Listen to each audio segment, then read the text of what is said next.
Hey folks, welcome to another edition of Play Branson, where you get to know Branson's entertainers better. And today on our show, we have the one and only Ellen Petersen. And so we're so excited to have her here. And because they do a lot of bluegrass, I have some interesting facts about bluegrass. So the term bluegrass, where did that come from? Well, it kind of comes from one of the first original bands, sort of. So bluegrass music was popularized by the Monroe brothers, Charlie and Bill Monroe. Well, Bill broke off to form his own band, and he called it Bill Monroe and the Bluegrass Boys.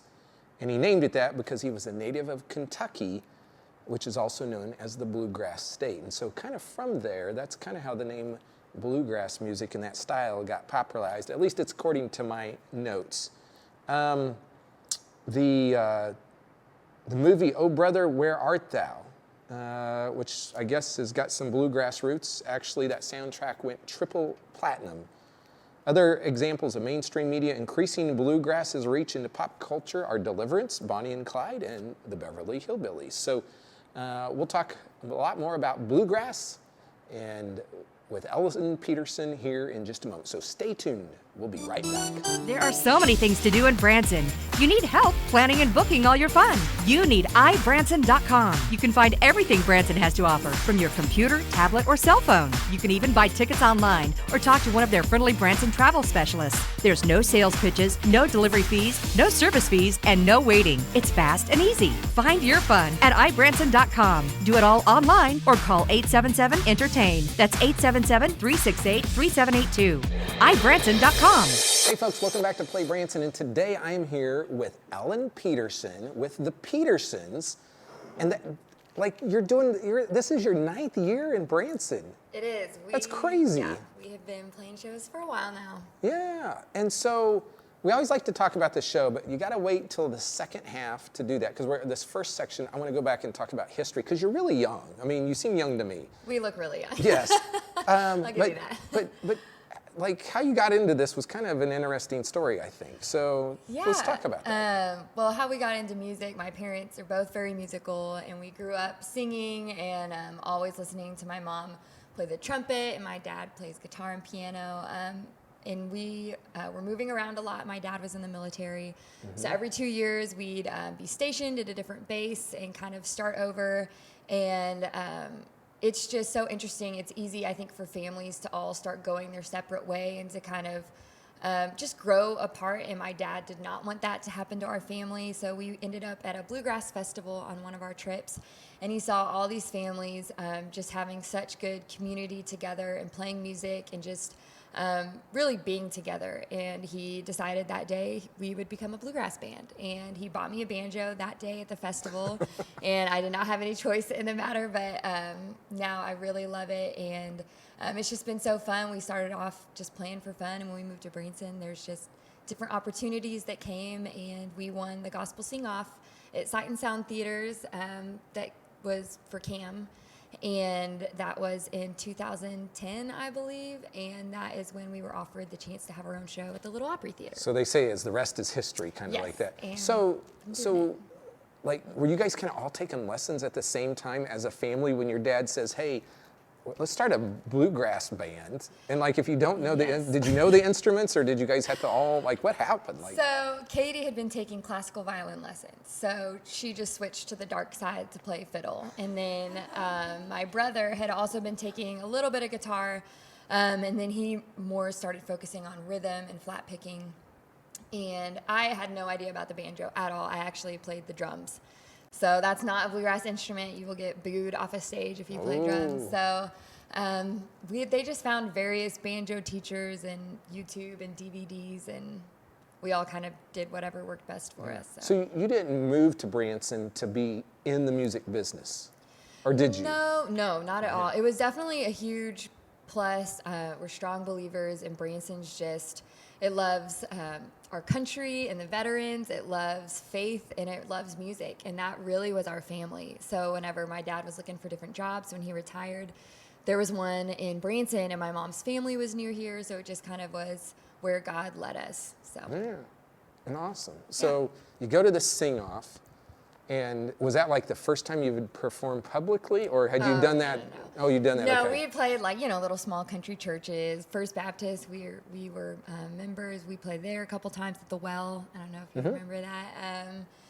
We played at Clocker's Cafe downtown Branson. We'd scoot the tables aside. So we'd done a little bit of everything, but it was more just hobby. But when we started performing consistently, that's when it kind of started to change to where it wasn't just a, hey, are you guys free this Saturday to play at Clockers? It was, all right, every Sunday we have a show. So it's a family band, but you also, you now have someone that's not in the family in the band. Yes. I saw that on the web the other day. Emmett Franz is the most talented Dobro player that I even know. He is so good, and he is from Berryville, Arkansas. And he grew up with his family playing music, and sisters got married, and they all kind of started doing their own thing. And he reached out to us and asked if we wanted a Dobro player. And we were like, no, we're good, blah, blah, blah. And then we ended up, some of our members had to go away, and so we needed another instrumentalist to do a show.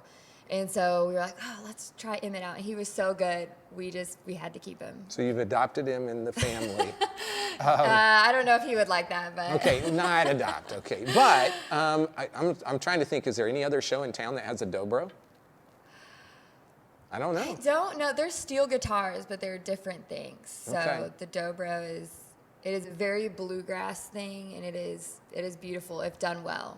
If done poorly, it's not good at all. So I've got to talk about American Idol.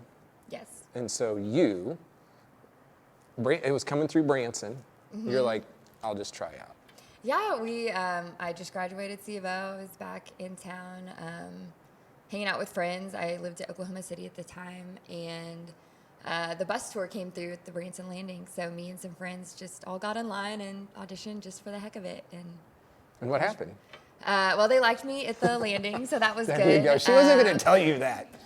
No, it was a really cool experience. They really liked me at the Branson audition, so they sent me to Kansas City a month later, and I made through the producer rounds there and got to perform with the celebrity judges. So that was cool. And then Hollywood Week, my siblings came out with me, so they helped me learn all the choreography for group rounds and stay up all night and go through all those rounds, and I made it through Hollywood Week. And then the next round was several months later in LA again, and I got to perform at the LA House of Blues, with a super cool band, so that was fun.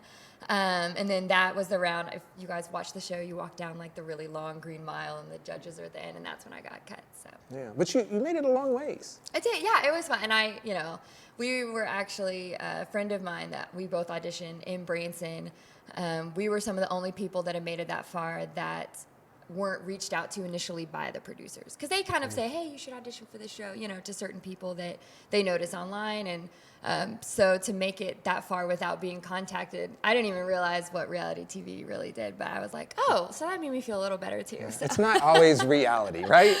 No, but Yes. it was such a great experience, and I learned a ton, and the producers were all nice, so it was good. So if you're in an elevator and someone says, what are the Petersens? And you have 15 seconds to tell them what are the Petersens, what would you say? Oh, gosh. Well, we're authentic music. What you see is what you get. We're about clean comedy. My brother's pretty funny, and he kind of can bring out some different family elements. And we're also all about family values. We just love the traditional family home environment. We love hanging out together. So if you like those three things, I think you'll really like my family. Okay. Well, that's good. That's good. You just released a new album, a new gospel album called Homesick for a Country. Yes. It says it was in August of this year. So tell us a little bit about the album. Yeah, we started all gospel show because we've been doing bluegrass kind of and gospel, and a couple years ago we've been doing this Sunday show forever, and we decided, what if, because there were so many gospel songs and we just didn't have time to put them all in the bluegrass show. So we said, okay, what if Sunday we just did all gospel? And it went so well, and we loved it, and it kind of felt a little bit like church, a little bit like hanging out with your family, and so we just decided to put a lot of the favorite songs of that that people have just requested over and over again on an album. And it's kind of named after Beulah Land, which one of the first lines is, I'm kind of homesick for country. So. Homesick for a country. Okay, we're going to stop right here, but there's a lot more we're going to talk about in just a minute, so hang tight. We'll be right back. This is the Petersens, a family bluegrass band performing live and on stage. Growing up with their dad in the military, they started playing bluegrass to keep them close as a family and fell in love with the music.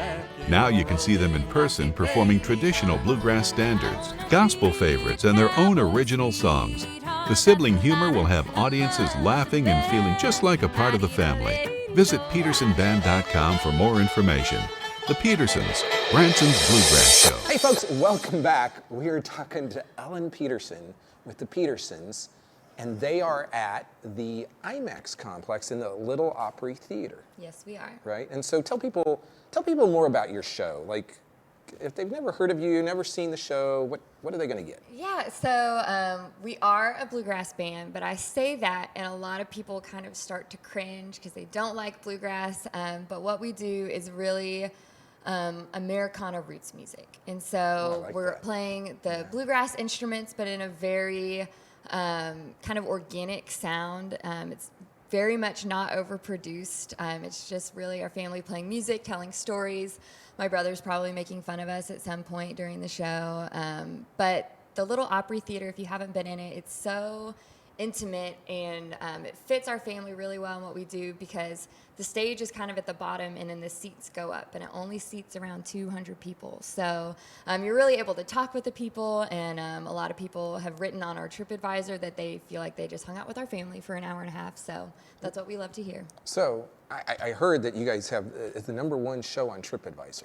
We are, yeah. That's awesome. That's great. In June of 2018, we became the #1 ranked show in Branson, and we have stayed that way for over a year now. So that's congratulations. Thank That's you. tough to get to #1, and congratulations.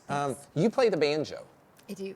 and so do you play any other instruments, or is that all you play I can play like 2 songs on the guitar, on the guitar? and I play both of them in the show.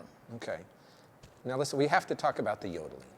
Do we? We do because you are a yodeler. All right, let's go. Do you not like that? No, it's fun. I enjoy it. So, how did you learn to yodel? Like, how did that? Did you just have that natural ability, or did someone teach you, or what happens?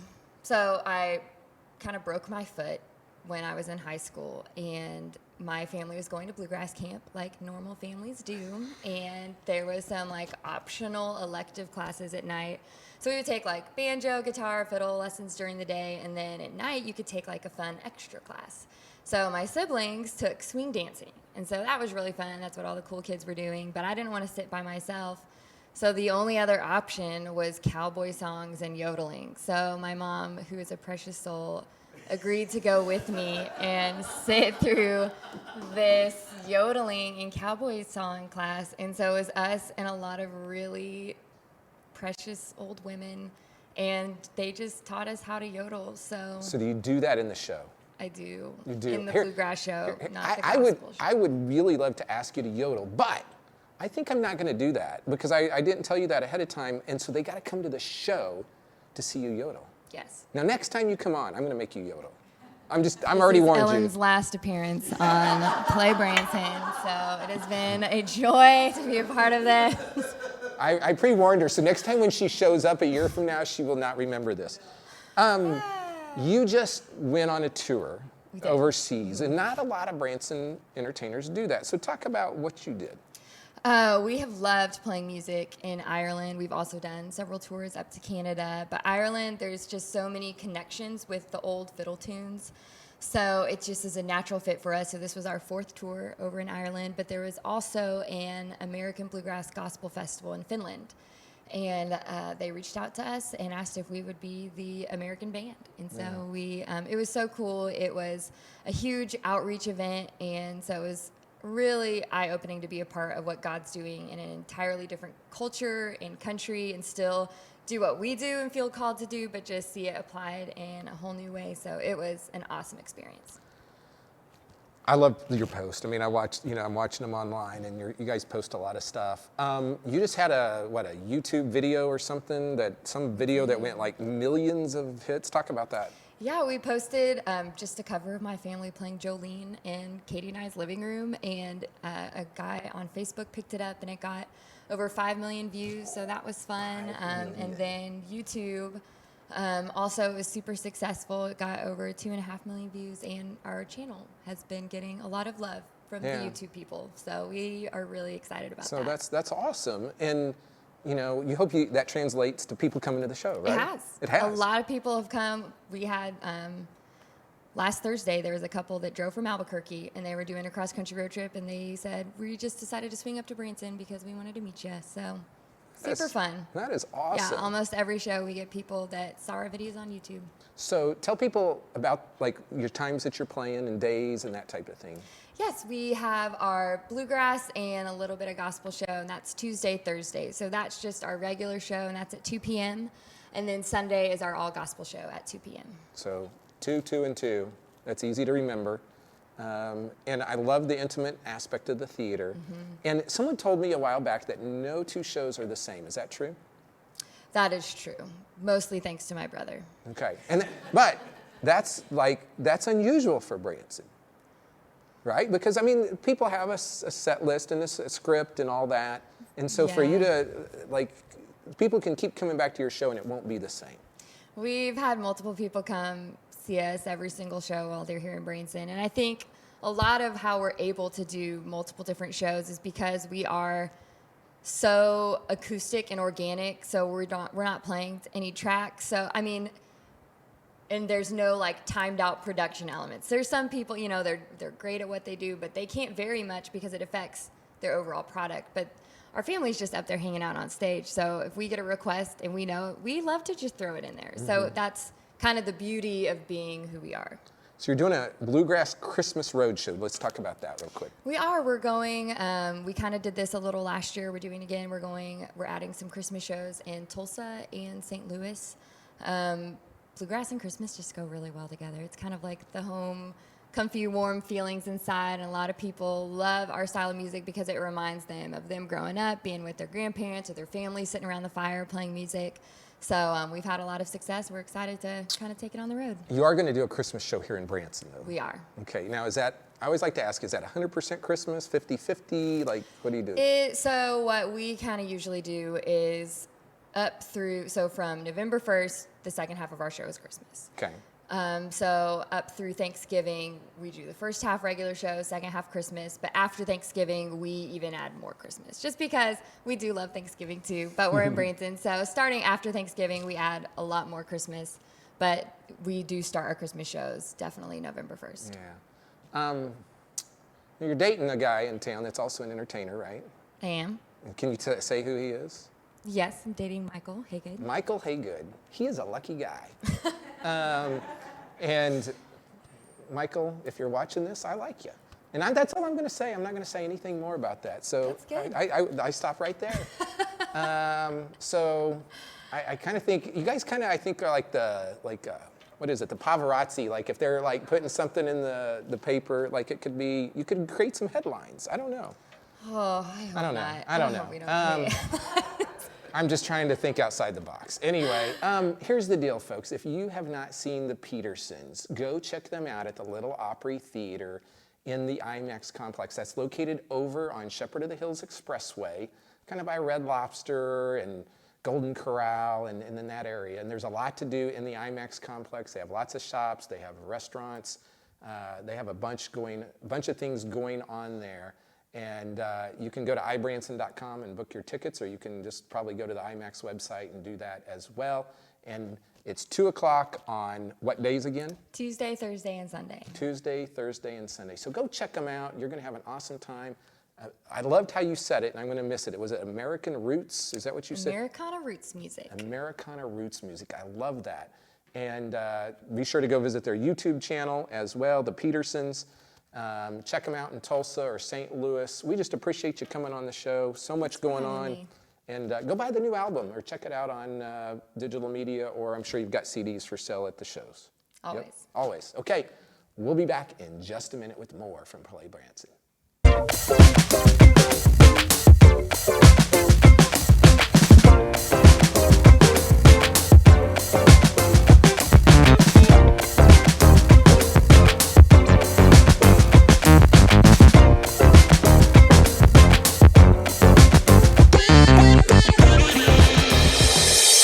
folks, welcome back to Play Branson, where you get to know Branson's entertainers better, and hope you enjoyed the interview with Ellen Petersen today. And be sure to go out and check the Petersens out at the Little Opry Theater over at the IMAX complex. Our next episode, we have Stephen and Chelsea Odom, and they are doing stuff at ABBA, Thanks for the Music, a modern tribute to ABBA, and the Beach Boys, California Dreamin' over at the Hamner Variety Theater. So we look forward to talking to them. You may be asking, hey, what's going on in Branson? We've got a lot of entertainers coming in the next couple weeks that are here for a day or two. But we've got the Oak Ridge Boys coming in October 16th and 17th, and then the 23rd and 24th. We have Mel Tillis Jr. coming in on October 23rd. We've got the Gatlin Brothers on October 25th, the Bellany Brothers October 26th.